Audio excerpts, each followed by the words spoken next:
का अपमान किया और कहीं ना कहीं अपने बॉस मोदी और अमित शाह को बुरी तरह से फंसा दिया।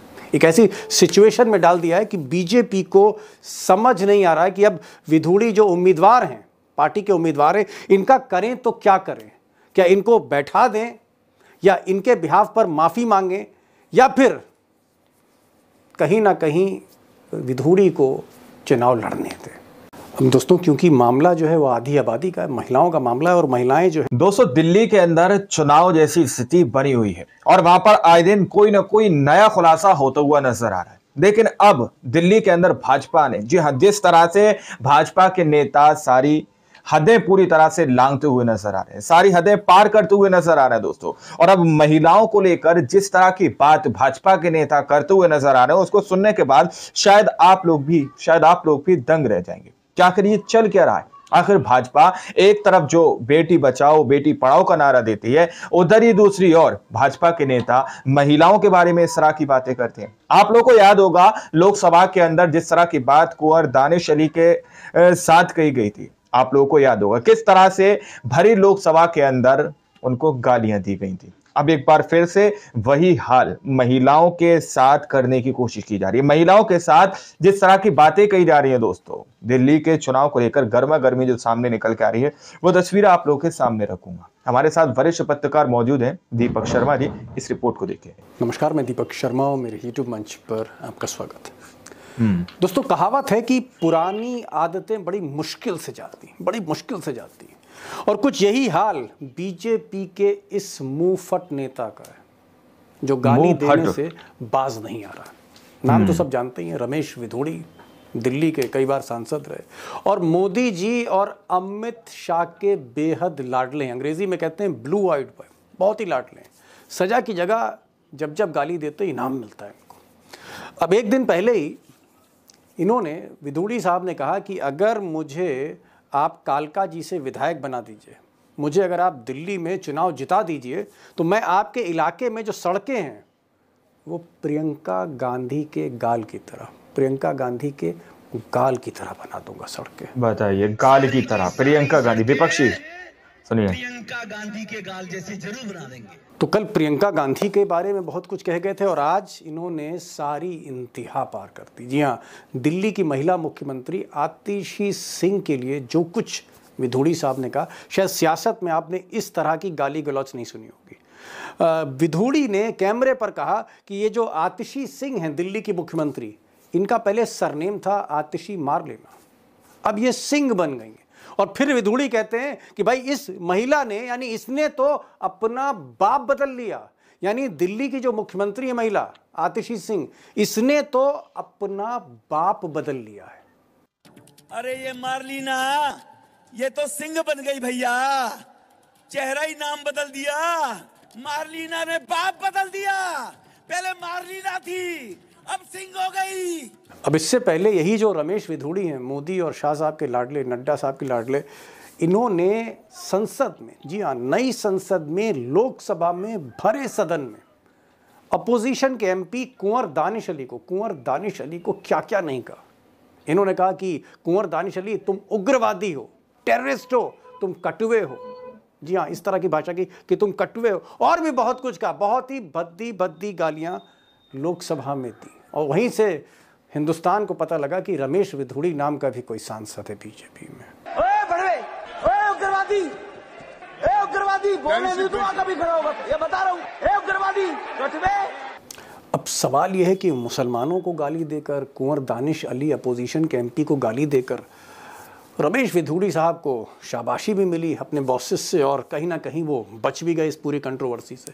लेकिन इस बार पूरे कंट्रोवर्सी से बच के कोई एक्शन नहीं लिया गया था, क्योंकि विधूड़ी साहब ने महिलाओं का अपमान किया। जी हाँ, आधी आबादी का अपमान किया। उन्होंने ना सिर्फ प्रियंका गांधी या दिल्ली की महिला मुख्यमंत्री आतिशी सिंह का अपमान किया, महिलाओं का अपमान किया और कहीं ना कहीं अपने बॉस मोदी और अमित शाह को बुरी तरह से फंसा दिया। एक ऐसी सिचुएशन में डाल दिया है कि बीजेपी को समझ नहीं आ रहा है कि अब विधूड़ी जो उम्मीदवार हैं, पार्टी के उम्मीदवार हैं, इनका करें तो क्या करें।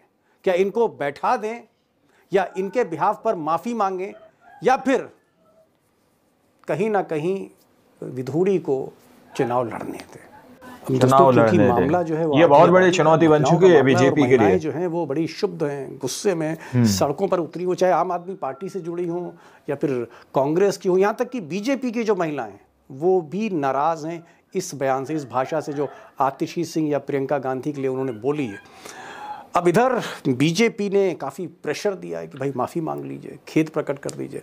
तो दबाव में कहीं ना कहीं विदोड़ी ने खेद तो प्रकट किया, लेकिन जब एक चैनल ने उनसे पूछा कि साहब कांग्रेस में आक्रोश है और कांग्रेस चाहती है कि आप माफ़ी मांगे उनसे, सुनिए जरा तेवर देख लीजिए, तेवर देख लीजिए मुफट रमेश विदोड़ी का। कांग्रेस पार्टी माफी की मांग कर रही है। देखो, एक तो सफाई मैं किस बात की दूंगा, और कांग्रेस होती कौन है मेरे से सफाई लेने वाली। अब दोस्तों जो बड़ा सवाल है वो ये है कि जब विदोड़ी ने, रमेश विदोड़ी ने पार्लियामेंट के अंदर कुंवर दानिश अली को भद्दी भद्दी गालियां दी थी, मुसलमानों को लेकर बहुत कुछ कहा था, अगर उसी वक्त वो सार्वजनिक माफ़ी मांगते, पार्टी उन पर एक्शन लेती, मोदी जी एक्शन लेते, अमित शाह एक्शन लेते, नड्डा से कहते कि इन पर सख्त से सख्त कार्रवाई करें, अगर सख्त कार्रवाई की होती तो रमेश विदोड़ी की हिम्मत नहीं होती आज कि वो प्रियंका गांधी के लिए, सांसद हैं इस वक्त, या फिर दिल्ली की मुख्यमंत्री आतिशी सिंह के लिए इस तरह की अपमानजनक बातें सार्वजनिक करें, हिम्मत सार्वजनिक कर दो। और सवाल ये भी है अगर पहले एक्शन ले लिया जाता तो दोबारा हिम्मत न होती। लाडले हैं, ब्लू आइड बॉय हैं मोदी और शाह के, उन्होंने कहीं ना कहीं मोदी और शाह को ही फंसा दिया है, बीजेपी को उलझा दिया है इस चुनाव में, रास्ता आसान कर दिया केजरीवाल का। अब रमेश विदोड़ी की जो बदमिजाजी है या बदतमीज़ी का उनका तौर तरीका है, मुझे लगता है इनसे बेहतर हिंदुस्तान में कोई नहीं जानता। कुंवर दानिश अली, जिनको इन्होंने गालियां दी थी रमेश विदोड़ी को, बहुत कुछ कहा था, कटुआ कहा था और भी बहुत कुछ कहा था, अपशब्द कहे थे। मैंने आज कुंवर दानिश अली साहब से कहा कि भाई ये तो अब दूसरी तीसरी बार वही हरकत हो गई जो आपके साथ हुई, वही हरकत अब महिलाओं के साथ हो रही, आप मेरे प्रोग्राम में ज़रूर आएँ। और मैं शुक्रगुजार हूँ दानिश साहब का, जो उन्होंने कहा कि मैं आऊँगा और पोल भी खोलेंगे। जाहिर तौर पर बहुत संगीन और बहुत ही आप कह सकते हैं संजीदा बात ने, गंभीर आरोप भी लगाए हैं मोदी शाह पे। दानिश साहब ने बहुत सी बातें की हैं, क्योंकि कहीं ना कहीं पहले जो तीर लगे थे विदोड़ी के, वो इन्हीं के छाती पे उतारने की कोशिश किया था। तो कुंवर दानिश अली साहब हमारे साथ होंगे और हमारे साथ अभिषेक कुमार और उमाकांत जी भी होंगे। पहला सवाल दानिश साहब से सुनिए। दानिश साहब, रमेश विदोड़ी ने फिर से बदजुबानी की, फिर से उन्होंने बहुत कुछ कह दिया, प्रियंका गांधी पर बहुत पर्सनल कमेंट किए हैं, ऐसे कमेंट किए हैं जो मुझे लगता है यहाँ बोलना ठीक नहीं होगा, लेकिन आपके साथ भी उन्होंने ऐसा ही बर्ताव किया था हाउस में। आपको क्या लगता है कि रमेश विदोड़ी सुधरने वाले नहीं हैं? क्या आपको जो इनकी आज की जो बात है प्रियंका गांधी पर, उसको लेकर आपको सरप्राइज होता है या आप सरप्राइज नहीं है?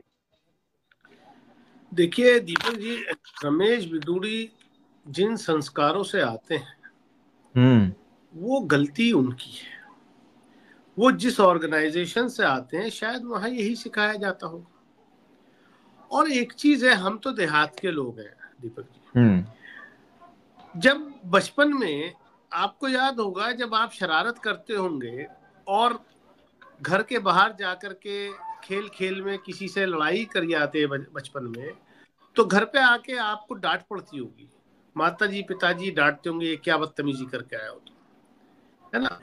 और उसी गली मोहल्ले में जहां हम रहते थे, एक आध कोई ऐसा भी होता था, जब वो कोई लड़के आता था तो उसके माँ बाप उसको शाबाशी देते थे, अब बेटा ठीक किया तूने, उसको गाली दी, उसको मारा, अगली बार और अच्छे से करना। तो सेम यही रमेश विदोड़ी के साथ है कि जब उन्होंने, यानी इनको बढ़ावा दिया जा रहा है। Ramesh Vidodi is a habitual offender. जब उन्होंने देश के लोकतंत्र को शर्मसार करने का काम किया, लोकसभा के अंदर जिस तरीके की भद्दी भद्दी गालियां उन्होंने मुझे और मेरे समुदाय को दी, और पार्टी उनको जो है प्रमोट करके कह रही है, अच्छा भाई तुम तो बड़े गुजर नेता बन गए, अब तुम टोंक में जाओ सचिन पायलट के खिलाफ, वहां टोंक जिले का प्रभारी बना करके भेज दिया। बताइए तो भाई वो क्या सोचेंगे? ये सजी सजाई भी साथ है। मेरी ये इस बदतमीजी से संघ परिवार और भाजपा खुश है, और इसलिए राष्ट्रीय अध्यक्ष ने भी उनको बुला करके जो है चाय पिलाई, जो ऑफिशियल बयान है। आप लोगों ने तो खबर उस वक्त चलाई थी कि साहब नड्डा साहब ने वो बुलाया है, लताड़ लगा रहे हैं, लेकिन उन्होंने तो बाहर आके कहा कि मुझे अच्छे से उन्होंने रिस्पेक्ट के साथ चाय पिलाई और पूछा कि वहां कैसा काम चल रहा है। तो आप क्या एक्सपेक्ट कर सकते हैं भाई? बदतमीजी की सारी जो सीमाएं हैं वो उन्होंने पार की। पार कर दी, सारी सीमाएं लांघ दी। नरेंद्र मोदी जी को, प्रधानमंत्री जी को माफी मांगनी चाहिए। अब क्या है, जब भाजपा के शीर्ष पे बैठे हुए नेता जब इसी नफरत की राजनीति से निकल के आए हों और वो खुद अपने भाषणों में अपने पद की गरिमा का ख्याल रखे बिना जो है इस तरीके के भाषण करते हो कि कोई लड़की बेटी छीन के ले जाएगा आपकी, कोई गाय छीन के ले जाएगा, कोई भैंस छीन के ले जाएगा, तो आप उनके दूसरों से जो उनके निचले स्तर के जो नई जनरेशन है उससे क्या एक्सपेक्ट करोगे?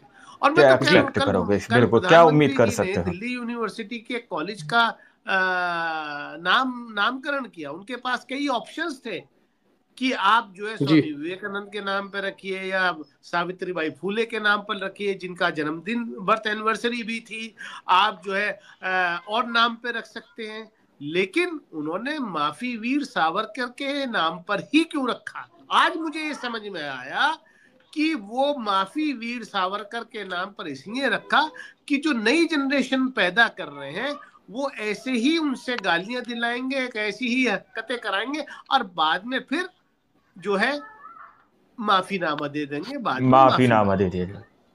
देखिए, हम लोग, मुझसे बहुत, उस वक्त जब मेरे साथ ये हुआ तो मुझसे बहुत लोगों ने कहा कि साहब आपने पलट के जो है आपको भी उसी भाषा में जवाब देना चाहिए था। मैंने उस वक्त भी यही कहा और आज इस बात को फिर रिपीट कर रहा हूं कि हमारे वो संस्कार नहीं है। रमेश बिदूड़ी की माँ बहन बेटी हमारी माँ बहन बेटी, उनके लिए हो सकता है प्रियंका गांधी कोई और हो, दूसरे की दानिश अली की माँ बहन बेटी कोई और हो, लेकिन हमारे संस्कार वो नहीं। मैं पलट के पूछ सकता था कि आप जो ये ज्ञानवर्धन मेरे बारे में सदन के पटल पे कर रहे हैं, अगर मैं पलट के ये पूछ लेता कि बिदूड़ी साहब आपको ये ज्ञान आपकी माता जी ने दिया या बहन ने दिया या बेटी ने दिया, तो आप समझिए कि क्या आग लगती। लेकिन हमारे वो संस्कार नहीं है। ये हैबिचुअल ऑफेंडर है और इसलिए इनको ऊपर से संरक्षण प्राप्त है। नहीं, आप कह रहे हैं दानिश साहब, आप कह रहे हैं कि आदतन। आप लोगों ने इस वीडियो को शुरू से आखिर तक देखा। वीडियो के अंदर साफ तौर पर बात की गई है कि किस तरह से यहाँ पर प्रियंका गांधी को लेकर रमेश बिदूड़ी जो बातें करते हुए नजर आ रहे हैं। रमेश बिदूड़ी कह रहे हैं कि हम ऐसी सड़कें बनवा देंगे, जो बात उन्होंने आगे कही प्रियंका गांधी को लेकर, आतिशी सिंह को लेकर जो दिल्ली की महिला मंत्री हैं उनको लेकर इस तरह की बातें कही गई, अपने आप में काफी बड़ा सवाल खड़े करती है, अपने आप में लोगों को काफी शर्मसार करती है कि महिलाओं के प्रति किस तरह की सोच है, आखिर क्या साबित करना चाह रहे हैं। विपक्षी नेताओं के बारे में इस तरह की बातें कही जा रही है, खासकर महिलाओं को लेकर। दोस्तों, एक तरफ महिलाओं को लेकर जिस तरह की बात भाजपा करती हुई नजर आती है, अमित शाह जी करते हुए नजर आते हैं, मोदी जी करते हुए नजर आते हैं। अब आप लोगों ने इस वीडियो के अंदर देखा कि कुंवर दानिश अली क्या कह रहे हैं। उन्होंने सीधे तौर पर कहा कि पहले झारखंड के अंदर जिस तरह की बातें कही कि बेटी माटी रोटी ये आपकी सब छीन कर ले जाएंगे, आपके गले का मंगलसूत्र भी छीन कर दे देंगे। इस तरह की बातें जब जिस पार्टी के बड़े नेता, ऊंचे लेवल के नेता अगर करेंगे तो उनके निचले स्तर के जो नेता हैं, नई जनरेशन के जो नेता हैं, वो क्या बातें करेंगे। इस तरह की बात दानिश अली कह रहे हैं। आप उनसे क्या एक्सपेक्ट कर सकते हो, आखिर उनसे आप क्या उम्मीद लगा सकते हो। अब आप लोग जरा सोचकर बताइएगा कि जिस तरह की बात आतिशी सिंह के लिए यहाँ पर कही गई, जिस तरह की बात प्रियंका गांधी के लिए कही गई, आखिर ये कितनी उचित है, या वाकई में ये एक बहुत गंभीर मुद्दा है और यही बात जो है दिल्ली के अंदर भाजपा को ले डूबेगी। ये सवाल अपने आप में बहुत बड़े हैं। आप लोगों ने इस पूरी रिपोर्ट को देखा सुना, आप लोग क्या सोचते हैं, क्या समझते हैं, अपनी राय कमेंट सेक्शन में जरूर दीजिएगा। मिलते हैं अगली वीडियो में, जब तक के लिए जय हिंद, जय भारत।